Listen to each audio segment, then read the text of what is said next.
Hello. Have you not seen my videos? They're completely amazing. If you want to check, I can't read this one. Your Ace Bratty. This tablet. It's this tablet. I'm going to throw it across the room. Honest to goodness. Oh my God. So I found some really interesting questions over on the r/lockpicking subreddit. Yes, I do go over there. Yes, I do love it. And no, I don't subject myself to the other parts of Reddit because it's horrible. It's very bad. So I gotta work my tablet, so it's gonna take a second. Okay, let's get to the first one. All right, let's get to the first question. It says, how much of lockpicking is just casual finesse and simply forcing it? If you only knew. Oh my gosh. It says, newbie here, lost my keys to some cheap little Sidority padlocks, so I bought some lockpicks to see if I could open them. Took a bit of time, but I was able to open all of them. However, I feel unsatisfied with the way I opened them. Join the club.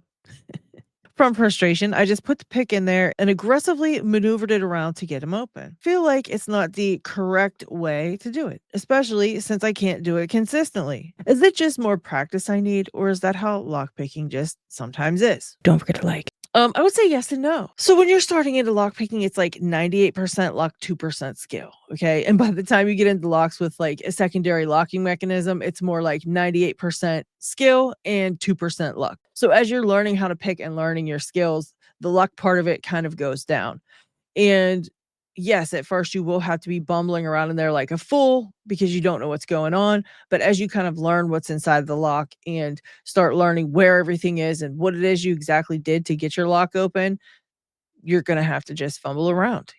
I would watch lots of videos, check out a couple of different diagrams, look on LPU belts and see if the lock you're picking happens to be on there. They have pictures of everything so you can see what's inside of them. Learning how to pick specific pins. There's a whole lot to actually learning lock picking. So, you just got to get into it and basically just fumble around till you figure it out. One day you're just picking and then everything clicks. So I don't know if it's like that for everyone else, but I know that was how it was for me. All of a sudden everything clicked into place and it was smooth sailing. Okay, now this one cracked me up and I had to add it here because I do have something to say. He said, this thing is testing my gangster. And I totally can understand that. It's America 1100. And those things test a lot of people's gangster. Okay. You are not alone. When I see a lot of people over on the subreddit asking about the American 1100, obviously you didn't watch my videos on the 1100 or, your lock would be open right now. But I do no, but I do have a bunch of videos out there about the American 1100. And if you want to check it out, I will leave a card. I think it'll be right here. Doot, doot. If you want to check it out, you can watch one of those videos. But yeah, there are tons of things that could be going on inside that lock that's making it really hard for you to pick. But in all seriousness, I would say go watch some videos about that lock because, again, there's just a lot of reasons it could be giving you some trouble. I will tell you one thing. Sometimes you do get an a-hole of an American 1100 that just won't open for you. Next up is beginner. Pins are all loose and setting is not possible. So this is a little video and this person goes into detail about how even though they give tension on the lock, even heavier tension, the pins just don't bind. And then once he puts heavier tension on it, they all seem to bind.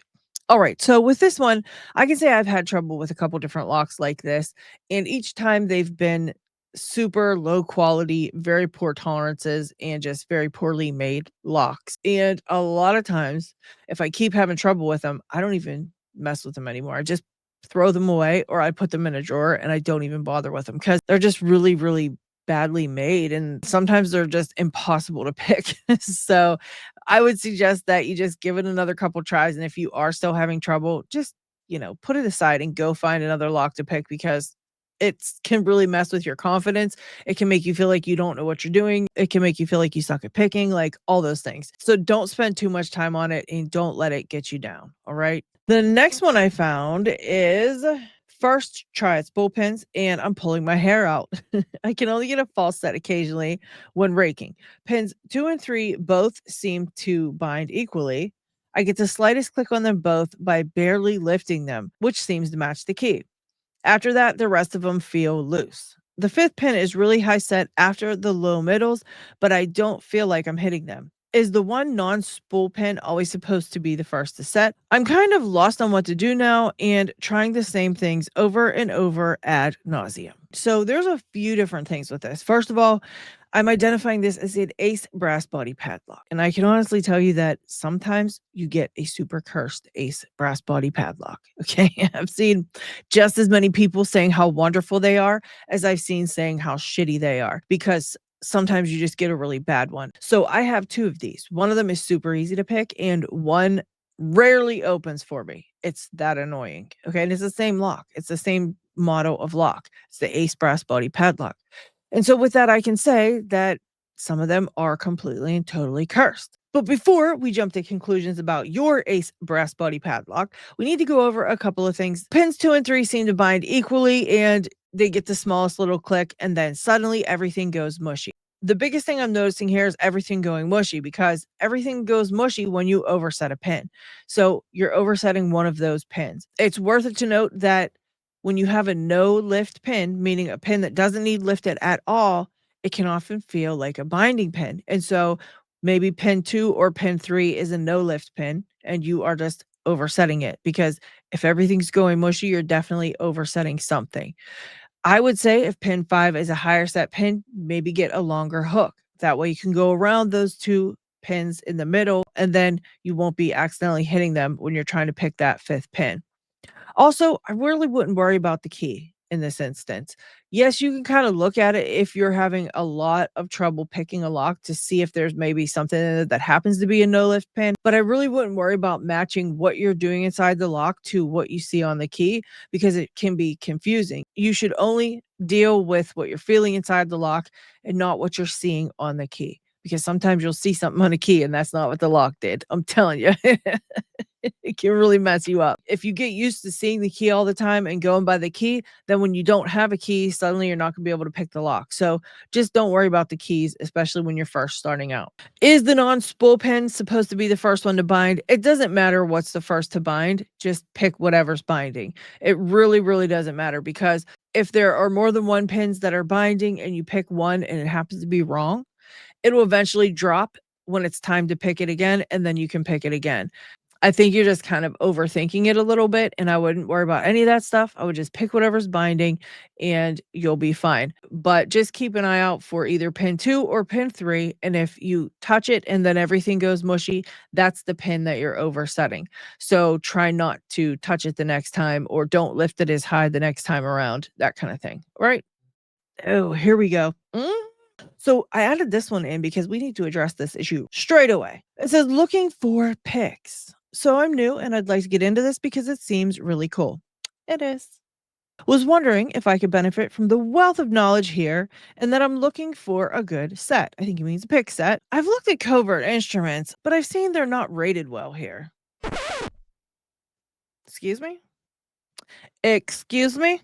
So yeah, I was just wondering if you lot have any suggestions for a set for beginners that's versatile. Any help would be useful. Thanks. So I'm just wondering who isn't rating them well over on the subreddit. Okay. Because hello. Even though I'm a brand ambassador for covert instruments, they are amazing. The tools speak for themselves. I say it all the time. And I don't know that many people are talking smack on them, because there really isn't, there's really nothing to talk about. So I don't know what they're talking about. But if you are looking for a great lockpick set for beginning, there are several different sets that you can get over at Covert Instruments. I'll leave a card for the video that I did about the different lockpick sets, kind of breaking them down a little bit better. You might want to check it out. And they are really, really good pricing. And they also do shop pay. So you can break it up into like different installments of smaller amounts of money. So you don't have to fork over tons of money, right away. But at the end of the day, if you're going to get into lock picking, you are going to have tons of different lock picks anyways. So it's not really going to matter which picks you buy first, to be honest. Just as long as you're not buying something Chinesium or off Amazon, or, stay away from certain pick places that we know the picks are terrible. You know what I mean? But you definitely can't go wrong with Covert Instruments. Honestly, you're not going to be disappointed. If you want, you can use my affiliates link and get a 5% discount if you use the code LadyLocks5 at checkout. If you do want to use the discount of 5%, you do have to use my affiliates link to get to the website, and then use my discount link on checkout. It's all in the description of the video, so go check it out. But I highly suggest you go, look at Covert Instruments. Looking for help, I can get the Master 150 open without too much drama. I like how you put that, too much drama. But I have an Avis 80 Ti 40 and 7240 that I just can't seem to get. Does anyone have any recommendations for locks in between that might get me a little closer? Or other tips? I've watched so many videos on both with no success. So here's another person that obviously did not watch my video about the Avis 7240 because they probably would have gotten their lock right open if they would have watched. I mean, come on, guys. I'll leave a card for the Avis 7240 right here, and hopefully it can be of some help. But in the meantime, let's talk Avis. All right. I love Avis locks. I really do. But they do have unbalanced pin stacks, and you can run into some troubles with unbalanced pin stacks sometimes. And when you're new and you run into it, you don't know what it is that's happening, and it gives you a lot of trouble. It might be that you can't pick up on the feedback on the ABIS very well. It might be that you got a couple of terrible ABIS that just, are cursed. I mean, it does happen. Even though you got two and it sounds like that's just an excuse, it's really not, because it does happen. You can get ones that are just ridiculously difficult, but just know that it's not the end of the world if you can't get those couple of Avis open. I would try maybe an Ace laminated padlock or a Packlock 90A, or maybe the Master Lock 570, 575. But there are several locks that you can pick, in between that. And I suggest you check out the LPU Belts website. It's a fantastic website that we use here in Locksport. And basically, it is a list of locks that are ranked according to difficulty level using the karate belt system to, denote the different levels. I'll leave a link to it in the description of this video. Go check it out. And even if you're not following along with the actual belt system, you can still use the website as a reference for, different locks and what level of difficulty they are.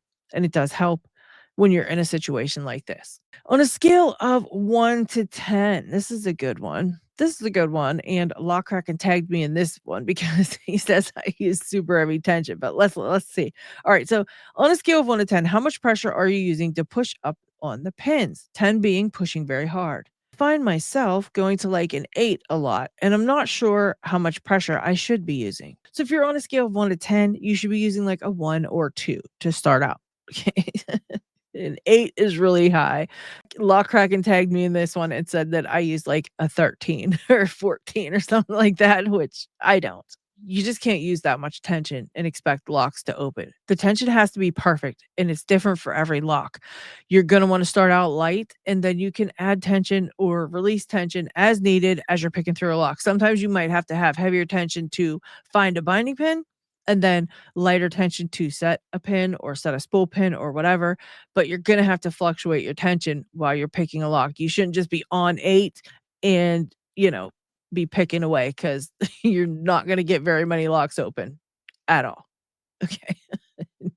You're just not. Also, you might bend a pick. And I mean, bending a pick in Locksport is practically criminal. I don't think you should be doing that. So, yeah. So I hope you found this video helpful. And if you did, please don't forget to hit that thumbs up. Make sure you're subscribed and make sure that you have notifications set to all, because come on, you don't want to miss something, do you? I mean, that would be just completely unhinged. Anyways, I hope you did like this video, and I will see you on the next one. Subscribe.